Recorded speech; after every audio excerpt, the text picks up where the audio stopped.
नमस्कार, मैं धीरज भारती। आप सभी का अपने यूट्यूब मंच पर स्वागत करता हूँ। आज एक ऐसी कहानी जो आपके रोंगटे खड़े कर देगी। शहर वही नोएडा, अपने उत्तर प्रदेश का जगह भी करीब-करीब वही, इलाके केवल अलग-अलग थे। पहले सेक्टर 31, D5 निठारी कांड, साल 2006। फिर सेक्टर 25 जलवायु बिहार, साल 2008 और अब सेक्टर 30 साल 2023, यानी 15 से 17 साल का गैप। लेकिन इन तीनों इलाकों और तीनों क्राइम में एक ही चीज कॉमन है, वो है एक ही गलती जो बार बार हुई। कातिल आस-पास ही थे, लेकिन तलाश देश के कोने कोने में हुई। जैसे 2006 की घटना निठारी कांड में, जगह सेक्टर 31 कोठी नंबर 5 निठारी से लापता 17 बच्चों और 2 लड़कियों की बेरहमी से हत्या हुई। तो चलिए इस पूरी कहानी को आगे समझते हैं कि इस कहानी में हुआ क्या। नोएडा के सेक्टर 30 में मौजूद कोठी नंबर D40, इस कोठी में रहने वाली हाई कोर्ट की वकील रेणु सिन्हा पिछले 2 दिनों से फोन नहीं उठा रही थी। कोठी में 2 लोग रहते हैं, रेणु सिन्हा और उनके पति नितिन नाथ सिन्हा। रेणु हाई कोर्ट में लॉयर थे, जबकि उनके पति आईआईएस यानी इंडियन इंफॉर्मेशन सर्विस से जुड़े रहे हैं।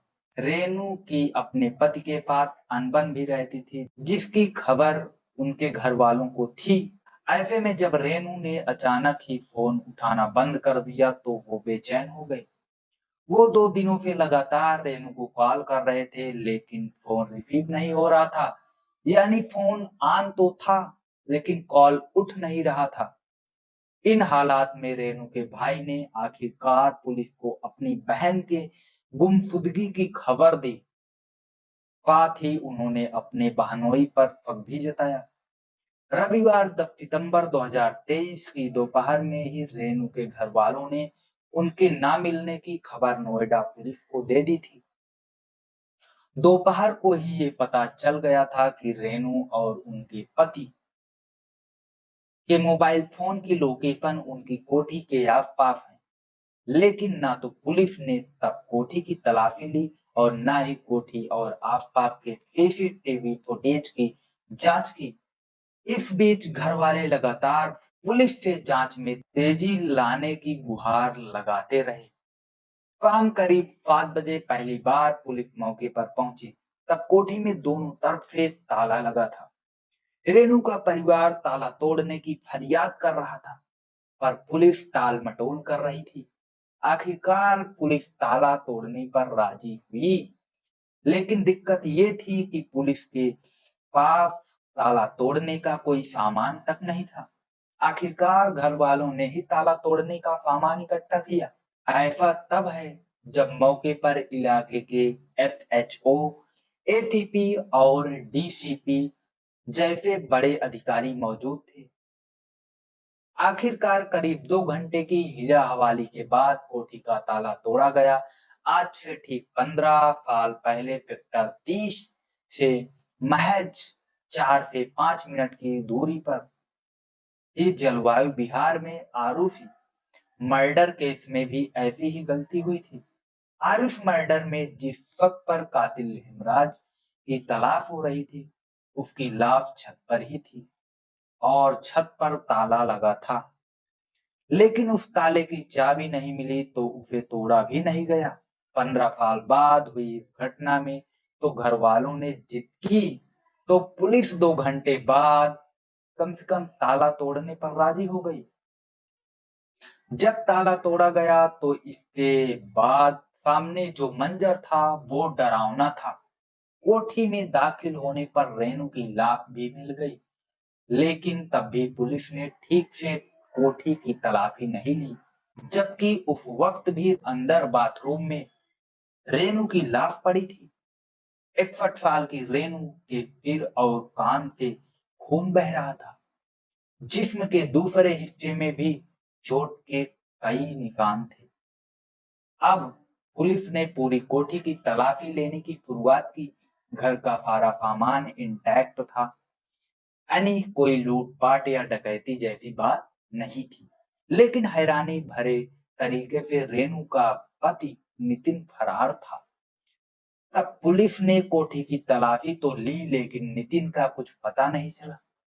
जबकि उस वक्त भी नितिन के मोबाइल फोन की लोकेशन उसी डी40 कोठी के आसपास की नजर आ रही थी। आखिरकार रात 12 बजे पुलिस दोबारा और सही मायने में हरकत में आई। तब पुलिस ने कोठी और उसके आसपास की सीसीटीवी फुटेज चेक की, और इसी दौरान पुलिस ने ये गौर किया कि रेनू का पति नितिन पिछले 24 घंटों से ज्यादा वक्त में कभी बाहर ही नहीं निकला है। ऐसे में पुलिस ने एक बार फिर से रेनू के घर वालों को मौके पर बुलाया। सीसीटीवी कैमरे में नितिन के घर से बाहर न जाने की पुष्टि होने के बाद कही, और फिर से घर की तलाशी लेने का फैसला किया। सच पूछिए तो रात 12 बजे ही पुलिस ने सही मायने में तफ्तीश की शुरुआत की, लेकिन कहानी में असली ट्विस्ट तब आया जब रेनू का पति नितिन पुलिस को उसी कोठी में छुपा हुआ मिला। असल में नितिन अपनी पत्नी की हत्या करने के बाद अपने ही मकान के पहले माले में बने स्टोर रूम में छिपा हुआ था। स्टोर में दो दरवाजे हैं। एक दरवाजा अंदर से बंद था, जबकि दूसरे पर बाहर से ताला लगा था। पुलिस ने जब लाश बरामद की थी तब उसने स्टोर रूम में छोड़कर पूरे घर की तलाशी ली थी। चप्पा चप्पा छान मारा था, लेकिन तब वो ये नहीं सोच पाई थी कि वो जिस कातिल की तलाश कर रहे हैं, लेकिन वो घर के स्टोर रूम में ही छिपा मिलेगा। पुलिस ने जब स्टोर रूम का दरवाजा खोला, अंदर नितिन मोबाइल फोन, चार्जर, काफी मग, सब कुछ लेकर इत्मीनान से बैठा हुआ था। तभी रात के कोई 3 बज रहे थे, यानी जो शख्स पिछले 20 घंटों से लाश मिलने वाली से महज 2 मीटर के फासले पर छुपा था। पुलिस को उस तक पहुंचने में कत्ल का खुलासा होने के बाद भी 8 घंटे का वक्त लग गया। अगर सीसीटीवी फुटेज की जांच, कोठी की सही तरीकों से तलाशी और यही सारे काम जो पुलिस आधी रात को कर रही थी, अगर वो दोपहर को ही कर ली लेती तो मामले की तफ्तीश और आगे बढ़ चुकी होती। संदिग्ध कातिल पहले ही पकड़ा जा चुका होता। हालात ये थी कि मौका ए वारदात पर जो चीजें मिल रही थी, पुलिस वाले खुद उन चीजों की जांच करने की जगह उनके बारे में घर वालों से ही पूछताछ कर रहे थे। घर में ही कातिल छुपा और उसे तलाशने में 8 घंटे से ज्यादा का वक्त लग गया। इस बारे में पूछे जाने पर नोएडा पुलिस ने आला अधिकारी ने तर्क दिया कि कातिल की लोकेशन घर के आसपास ही थी, लेकिन पास के सीसीटीवी फुटेज करीब 5 से 6 घंटे का था, जिसके एक एक सेकंड के मोमेंट को ध्यान से देखना जरूरी था। जब पूरा सीसीटीवी देखा गया तब ये साफ हो गया कि नितिन तो घर से बाहर नहीं निकला। तब जाकर घर की तलाशी ली गई, उन जगहों की तलाशी ली गई जहां पहले नहीं हुई थी। तब स्टोर रूम में नितिन मिला, जहां पर वो फोन, चार्जर से लेकर अपनी सिगरेट और कॉफी मग भी रखा हुआ था, जिसके जरिए वो पूरी रात छुपने के साथ मौका मिलने का इंतजार कर रहा था कि कब पुलिस हटे और वो भाग जाए, लेकिन उससे पहले ही पकड़ा गया। सीन ऑफ क्राइम को देखकर साफ था कि कातिल ने रेनू की हत्या करने के बाद घर में बिखरा सारा खून साफ कर दिया था। और तो और रेनू का लैपटॉप, उसकी गाड़ी की चाबी, ये सारी चीजें भी चार्जिंग में लगा दी थी, ताकि अगर कोई उन्हें देखे तो ये लगे कि रेनू शायद कहीं बाहर गई है। ऐसे में शक है कि रेनू का पति नितिन उसकी जान लेने के बाद उसकी लाश ठिकाने लगाने के लिए सही मौके का इंतजार कर रहा था। नितिन के पास ब्रिटिश पासपोर्ट है, जिससे वो आसानी से भारत से बाहर भाग सकता था। और सच्चाई तो यही है कि वो सही मौके के फिराक में था, लेकिन ऐसा नहीं कर पाया। रेणु के घर वालों ने मामले का खुलासा होते ही कत्ल का शक अपने दामाद यानी नितिन नाथ सिन्हा पर जता दिया था। रेणु के घर वालों ने मामलों का खुलासा होते ही कत्ल का शक अपने दामाद यानी नितिन नाथ सिन्हा पर जता दिया था। रेणु के घर वाले रविवार को उसे ढूंढते हुए उसके घर पहुंचे थे, लेकिन मकान बंद था। जबकि अंदर लाइट जल रही थी। उसका कहना था कि सेक्टर 30 की जिस D40 कोठी में दोनों रहते थे, उसे लेकर पति पत्नी के बीच लंबे समय से विवाद चला आ रहा था। दोनों के बीच कई बार इसे लेकर पहले भी लड़ाई हो चुकी थी। ऐसे में उन्हें शक था कि इस प्रॉपर्टी के पीछे ही नितिन सिन्हा ने अपनी पत्नी की हत्या कर दी है। रेणु के घर वालों ने पुलिस को बताया कि जब उन्होंने पहली बार नितिन को फोन किया तो उसने खुद के लोधी रोड में होने की बात कही, लेकिन इसके बाद उसका नंबर स्विच ऑफ हो गया। अब तक की तफ्तीश में पुलिस ने रेणु सिन्हा के कत्ल की वजह सेक्टर 30 के इस कोठी को ही बताया है। पुलिस का कहना है कि नितिन इस कोठी को बेचना चाहता था, लेकिन रेणु इसके हक में नहीं थी। नितिन ने एक पार्टी से बात कर 5 करोड़ 70 लाख रुपए में इस कोठी का सौदा भी तय कर दिया था। हैरानी की बात यह है कि कत्ल से महज 2 घंटे बाद पार्टी ये कोठी देखने भी आई थी, और तब नितिन ने संभावित खरीदार को पूरी कोठी दिखाई भी थी, सिवाय उस बाथरूम के जहां उसकी बीबी की लाश पड़ी थी। नितिन ने खरीदार को बताया था कि उसकी बीबी को कैंसर है, इसलिए बाथरूम की तरफ ना ही जाएं।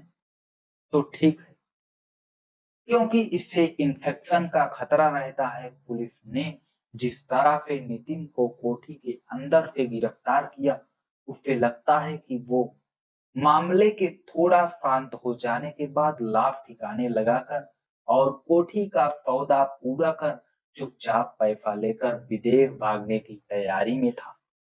लेकिन इससे पहले कि वो ऐसा कर पाता, उसकी पोल खुल गई।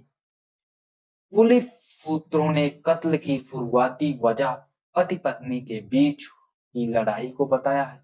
पुलिस का कहना है कि मौत के तरीके की वजह पोस्टमार्टम रिपोर्ट आने पर ही साफ हो सकेगी, लेकिन शुरुआती छानबीन के मुताबिक 2 दिन पहले रेणु और उनके पति के बीच प्रॉपर्टी को लेकर ही विवाद हुआ था, जिसके बाद रविवार को गुस्से में नितिन ने पहले तकिए से मुंह दबाकर रेणु की सांस रोकने की कोशिश की, और फिर उसके बाद रेणु का सिर दीवार पर दे मारा, जिससे उसके सिर में घातक चोट आई।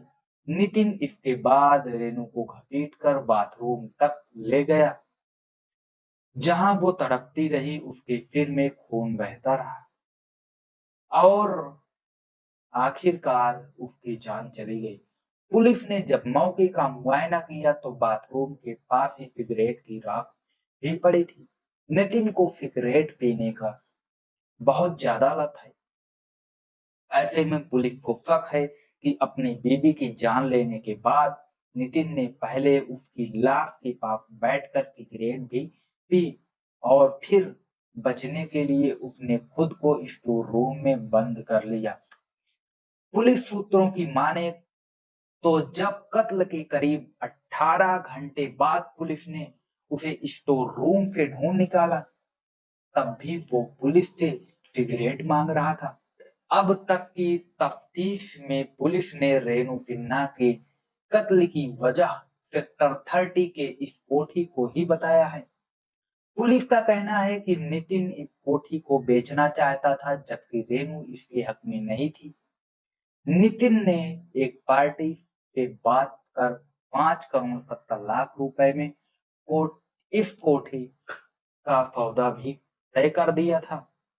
हैरानी की बात यह है कि कत्ल के महज 2 घंटे बाद पार्टी ये कोठी देखने आई थी और तब नितिन संभावित खरीदार को पूरी कोठी दिखाई थी, सिवाय उस बाथरूम के जहां उसकी बीवी की लाश पड़ी थी। नितिन ने खरीदार को बताया था कि उसकी बीवी को कैंसर है, इसलिए बाथरूम की तरफ ना ही जाएं तो ठीक है, क्योंकि इससे इन्फेक्शन का खतरा रहता है। रेनू और नितिन का बेटा अमेरिका में रहता है और वहीं नौकरी करता है। वो साल में 1 या 2 बार अपने मम्मी पापा से मिलने भी आता है। यानी नोएडा की इस कोठी में इन दिनों पति पत्नी अकेले ही रहते थे। परिवार ने पुलिस को बताया कि रेनू को कैंसर था। वो लंबे वक्त तक इस बीमारी से जूझती रही। अभी पिछले महीने ही वो पूरी तरह कैंसर मुक्त हुई थी और जिंदगी की एक नई शुरुआत करने वाली थी, लेकिन इससे पहले ही पति ने जिंदगी छीन ली। तो आपको इस कहानी से क्या सीख मिलती है, कमेंट बॉक्स में जरूर बताएं। ऐसे ही स्टोरी से अपडेटेड रहने के लिए चैनल को सब्सक्राइब करें, वीडियो को लाइक करें। धन्यवाद। मिलते हैं एक नए स्टोरी के साथ एक नए वीडियो में।